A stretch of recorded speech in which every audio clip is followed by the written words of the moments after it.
안녕하세요. 솔쿠키입니다. 오늘은 행복의 기원 두 번째 내용을 소개해 드릴 건데요. 행복해지기 위해서는 어떤 조건이 필요한 것인지, 우리의 행복에는 결국은 사람이다라고 이전 영상에서 소개해 드렸는데요.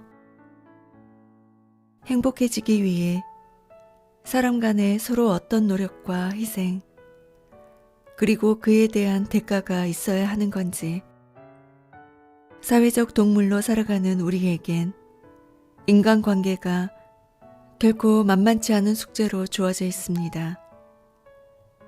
그에 대한 해답을 찾아보려 합니다.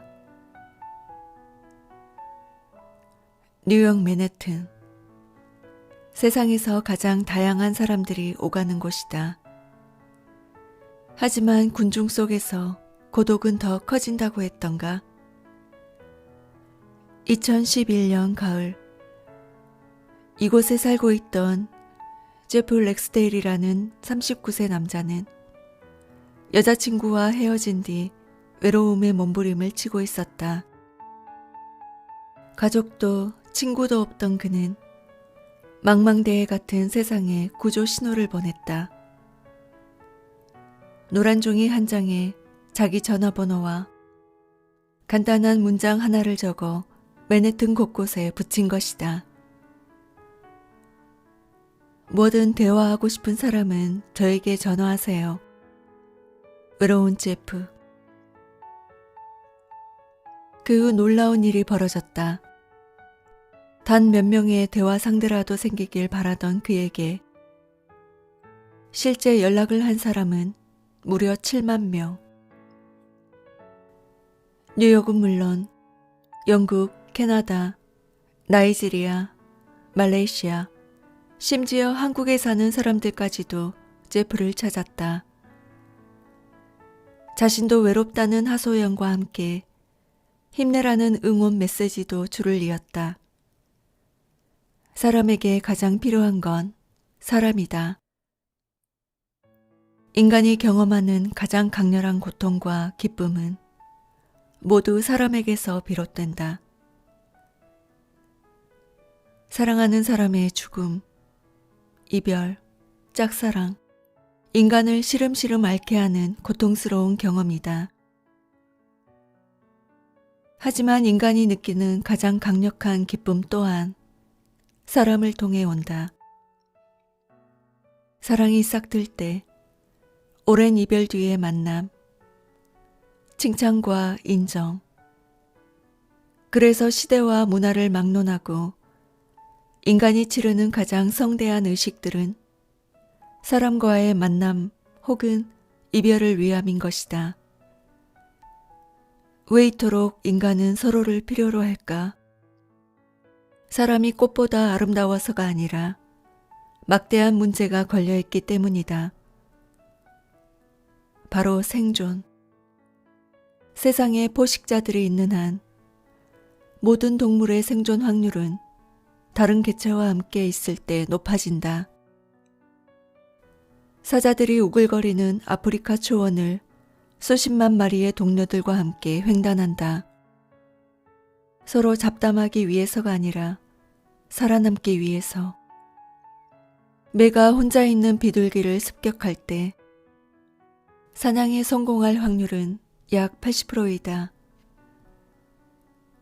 하지만 비둘기가 다른 친구 10마리와 함께 있을 때는 60%, 50마리와 함께 있을 때는 10% 이하로 사냥 성공률이 떨어진다.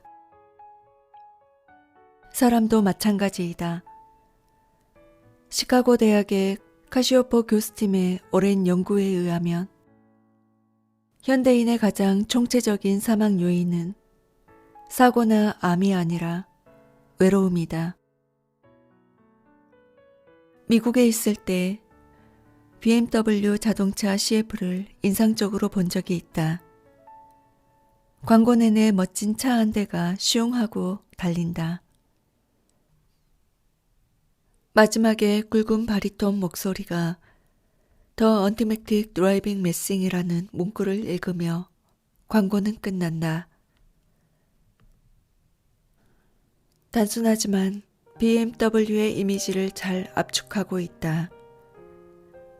인간의 본성을 압축한다면 사회성은 인간의 생사를 좌우하는 가장 독보적인 특성이다. 최근 여러 분야의 석학들이 이구동성으로 주장하는 결론이다. 미국 다트머트 대학의 마이클 과자니가 교수는 세계에서 가장 저명한 뇌과학자로 꼽힌다. 최근 그는 자신의 책에서 큰 질문 하나를 던졌다. 인간의 뇌는 도대체 무엇을 하기 위해 설계되었을까? 일평생의 연구를 토대로 그가 내린 결론은 인간관계를 잘하기 위해서이다. 그는 인간이 뼛속까지 사회적이다라는 표현을 썼다. 남을 설득하고 속이고 속마음을 이해하고 뇌의 최우선적 과제는 사람 간의 이런 복잡 미묘한 일들을 해결하는 것이다. 옥스퍼드 대학의 인류학자 로빈 덤바 교수의 생각도 이와 비슷하다. 오랜 진화 과정 중 어떤 큰 변화가 호모사피엔스의 뇌 발달에 기여했을까? 진화 과정에서 일어난 주요 사건들과 유골의 크기 변화를 비교해 보면 결론이 나온다. 인간의 뇌가 급격히 커진 시기는 함께 생활하던 집단의 크기가 팽창할 때와 맞물려 있다. 약 10여 평의 소규모 집단에서 생활하던 인간이 정글을 나와 초원 생활을 하며 집단의 크기는 약 150명 정도로 커졌다. 낯선 이들과의 교류가 증가했고 이들이 마음속에 숨긴 생각과 의도를 파악하기 위해 더 높은 지능이 필요하게 됐다. 이처럼 인간의 뇌를 성장시킨 기폭제는 타인의 존재였다는 것이 최근 널리 각광받는 덤바 교수의 뇌과학적 핵심이다. 인간을 가장 인간스럽게 만드는 뇌. 한마디로 사람들과의 관계를 잘 맺기 위해 뇌가 발달했다는 것이다. 인간이 인공위성을 띄우고 힉스 입자를 발견했지만 이런 위협들은 사실 사회적 과제를 해결하기 위해 똑똑해진 뇌에서 나온 부산물이라고 볼 수 있다. 그래서 비사회적 과제들은 그토록 낯설다. 호모사피엔스라는 동물의 진화 과정에서 집단으로부터의 소외나 고립은 죽음을 뜻한다. 뒤집어 말하면 우리의 조상이 된 사람들은 연인과 친구들을 항상 곁에 두고 살았던 매우 사회적인 사람들이었다. 우리는 사회적 인간의 유전자를 받았고 그것을 통해 사회적 생존 비법을 전수받았다. 이 생존 비법 패키지를 뜯어보면 두 가지 중요한 내용물이 나온다. 하나는 고통이라는 경험이다. 고통을 경험하지 못하는 동물은 오래 살 수 없다. 다리에 박힌 못이 아프지 않으면 치료하지 않을 것이고 결국 목숨까지도 잃을 수 있다. 생존에 위협이 되는 작은 불씨를 미리 끄는 일종의 호루라기 소리가 고통이다. 상처난 다리가 아픈 이유는 제발 TV 그만 보고 다리 좀 치료해 라고 뇌가 고함을 치고 있기 때문이다. 그러나 그 고통의 정확한 진원지는 다리가 아니라 뇌이다. 못이 박힌 순간 뇌의 전방대상 피질이라는 부위가 활성화되고 이것이 고통이라는 신호로 바뀌어 우리에게 전달된다. 진통제가 효력이 있는 이유는 그 속에 함유된 아세타미노펜이라는 성분이 전방 대상 피질을 비활성화시키기 때문이다. 치통 때문에 진통제를 먹는 것은 이가 아픈데 반창고는 머리에다 붙이는 격이다. 정말 아픈 곳은 뇌이기 때문에. 다리가 잘려나가는 것만큼 인간의 생존을 위협하는 것이 집단으로부터 잘려나가는 것이다. 이때 뇌는 사회적 고통이라는 기제를 사용해 그 위협을 우리에게 알렸다. 외로움, 배신감, 이별의 아픔, 인간관계에 금이 가는 신호가 보일 때 뇌는 이런 마음의 아픔을 느끼도록 했고 그 덕분에 더 치명적인 고립을 미연에 방지할 수 있었다. 신체적 고통과 사회적 고통, 원인은 달라도 기능은 같다. 생존에 위협이 되는 상황이 발생하고 있으니 조치를 취하라는 신호다. 너 아직도 TV 보니? 당장 나가서 여자친구 붙잡아. 사회적 고통이 전하는 메시지다. 그렇다면 손가락이 잘릴 때와 애인이 떠날 때의 고통, 어느 쪽이 더 심할까? 몇 해 전 총 맞은 것처럼이라는 곡이 노래방을 휩쓴 적이 있다. 이별의 아픔이 총 맞은 것처럼 아프다는 뭐 그렇네요. 그 누구도 이 가사를 액면 그대로 해석하진 않는다. 그러나 최근 연구들은 두 가지 고통이 크게 다르지 않다는 것을 보여준다. 뇌 영상 사진을 보면 신체적, 사회적 고통은 동일한 뇌 부분에서 발생한다. 손이 잘리든 애인이 떠나든 뇌는 똑같은 곳에서 비상경보를 발동한다. 둘 다 생존을 위협한다는 점에서는 차이가 없다는 뜻이다. 최근에 다소 엽기적인 논문이 발표됐다. 논리적으로 신체적, 사회적 고통이 같은 뇌 부위에서 발생했다면 이 두 가지 고통을 줄이는 방법도 동일할까? 몸이 아플 때 우리는 진통제를 먹는다. 그러면 마음이 아플 때도 진통제가 효력이 있는 걸까? 심리학자 네이든 두알과 동료들은 이 가능성을 검증하기 위해 대학생 62명을 모집해 그들이 느낀 사회적 고통의 정도를 21일 동안 기록하기로 했다. 이 기간 동안 한 그룹은 매일 타이레놀을 2알씩 복용했고 통제 집단은 아무런 약효가 없는 흰 알약을 복용했다. 참가자들은 약의 성분을 연구가 종결된 뒤 알게 됐다. 놀라운 결과가 나온다. 연구자들의 예상대로 매일 타이레놀을 복용한 집단은 통제 집단에 비해 시간이 지날수록 일상의 사회적 상처를 덜 느꼈다. 마치 두통을 없애주듯 진통제는 다른 사람으로부터 받은 사회적 고통도 덜어준다는 것이다. 놀랍지만 가능한 일이다. 고통의 역할은 위협으로부터의 보호이다. 뇌의 입장에서는 그 위협이 신체적인지 사회적인지 그다지 중요하지 않다. 그래서 뇌는 비슷한 방법으로 두 종류의 고통 스위치를 켜고 끄는 것이다. 혼자가 되는 것이 생존에 얼마나 치명적인지를 단적으로 보여주는 연구이다. 우리 조상이 물려준 생존 패키지의 두 번째 내용물은 우리의 관심사인 쾌감이다. 고통과 같은 부정적 경험이 위협으로부터 우리를 보호하는 역할을 한다면 긍정적 정서의 기능은 생존에 필요한 자원을 추구하도록 하는 것이다.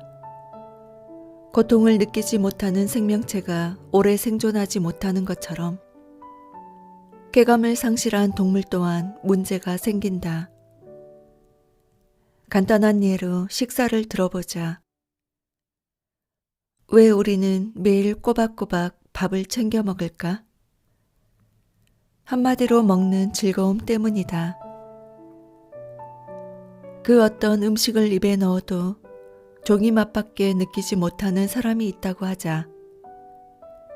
이런 자들은 남에게 고기와 과일을 양보할 것이다. 고매한 인격 때문이 아니라 먹는 쾌감을 느끼지 못하기 때문이다. 이런 젠틀맨들은 진화 과정에서 영양실조로 사라졌다. 생존 경쟁에서 살아남는 동물들은 탐욕스러울 정도로 먹는 즐거움을 추구했다. 보기에는 썩 좋지 않아도 생존에 반드시 필요한 모습이었다. 배고픈 사냥꾼은 눈앞에 토끼가 나타날 때, 토끼 고기가 맛있는 냄새를 풍기며 익어갈 때, 한 입 뜯어 먹을 때 행복감을 느낀다. 이런 깨알 같은 쾌감들을 흠뻑 느껴야 또 사냥을 나가게 되고, 이렇게 사냥을 꾸준히 해야만 생존할 수 있다. 인간이 생존하기 위해 확보해야 했던 또 하나의 절대적 자원이 있다. 앞에서 언급한 사람이다. 먹는 쾌감을 느껴야 음식을 찾듯 사람이라는 절대적 생존 필수품을 확보하기 위해서는 우선 인간을 아주 좋아해야 한다. 타인을 소 닭 보듯 바라보는 사람에게 친구나 연인이 생길 리 없다. 이런 사회적 영양실조를 막는 가장 효과적인 방법은 왕성한 사회적 식욕을 갖는 것이다. 식욕의 근원은 쾌감이다. 그래서 사람을 만나고 살을 비빌 때 뇌에서는 사회적 쾌감을 대량 방출한다. 우리는 이런 사회적 쾌감을 예민하게 느꼈던 자들의 유전자를 지니고 산다. 그래서 지금도 사람을 절실히 찾는 것이고 가장 강렬한 기쁨과 즐거움을 사람을 통해 느끼는 것이다. 사람과 무관해 보이는 감정들도 사실 대부분 사람 때문에 생기는 것이다. 초고속 승진의 기쁨. 뇌의 행복 전구가 켜지는 이유는 승진 자체가 아니라 승진이 가져다주는 사람들의 축하와 인정 때문이다. 어쩌다 지구에 혼자 남게 되었다고 하자. 자랑할 사람도 축하해주는 사람도 없는 세상에서 책상 위 화분과 단둘이 갖는 조촐한 승진 파티.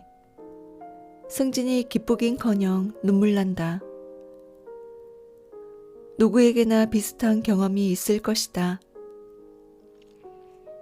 나는 유학 시절 행복에 대해 쓴 몇 편의 논문이 학계에 알려지게 되었고, 이 덕분에 나는 여러 대학으로부터 특강 초청을 받았다. 특히 긴장했던 곳은 스탠포드 대학에서의 강의였다. 교과서에서 이름만 구경했던 심리학자들이 나의 강의를 눈앞에서 듣고 있었으니 말이다. 다행히 강의를 잘 마쳤고 교과서에서 튀어나온 대가들이 나에게 잊을 수 없는 덕담을 해주었다. 일정을 마치고 샌프란시스코 공항에서 비행기를 기다리며 며칠간의 일들을 떠올려 보았다. 내가 뭔가 학자로 업그레이드 되는 듯한 벅찬 기분이 들었다.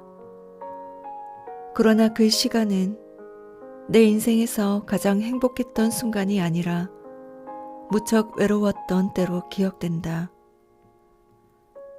기쁨을 당장 나의 사람들과 떠들며 나누고 싶은 마음이 간절했다. 하지만 먼 이국 땅 텅 빈 공항에서 나는 혼자라는 생각에 압도되었다. 책상 위 화분과 승진 파티를 하는 느낌이었다. 지난 30년간 과학적인 연구를 통해 행복에 대해 많은 사실을 알게 되었다. 그중 가장 중요하고도 확고한 결론은 무엇일까? 긴 시간 행복을 연구한 사람으로서 고민을 해보았다. 내 생각에는 두 가지이다. 첫째, 행복은 객관적인 삶의 조건들에 의해 크게 좌우되지 않는다. 둘째, 행복의 개인차를 결정적으로 좌우하는 것은 그가 물려받은 유전적 특성, 조금 더 구체적으로는 외향성이라는 성격 특질이다. 두 결론은 수백 편의 논문을 통해 검증된 사실이다. 확고한 결론이지만 왜 이런 결과가 나타나는지에 대한 근원적인 설명은 아직도 학계에 부족하다. 그냥 그래. 모두 퇴근해버린 늦은 밤, 빈 사무실 같은 분위기이다. 나는 이 적막감을 조금 채우고자 이 책을 쓰게 되었다. 우선 새로운 안경을 쓰고 행복을 살펴볼 필요가 있었다.